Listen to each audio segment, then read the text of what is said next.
দাদা হয়ে গেছে ফ্যান ঠিক। বেশি না, মাত্র 200 টাকা।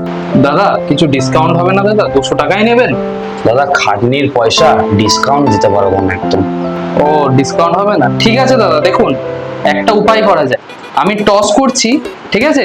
যদি টেল আসে আমি আপনাকে 200 টাকার জায়গায় 400 টাকা দেবো, আর যদি হেড আসে আমি আপনাকে 1 পয়সাও দেবো না। এবার আপনি ভেবে দেখুন কি করবেন। 200 জায়গায় 400 টাকা? হ্যাঁ দা, টস করুন। ঠিক আছে দাঁড়াও।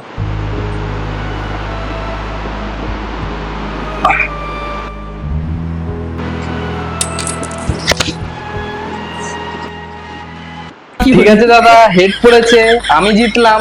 আমি কিন্তু আপনাকে আর 1 পয়সাও দেবো না। দাদা, দেখাও।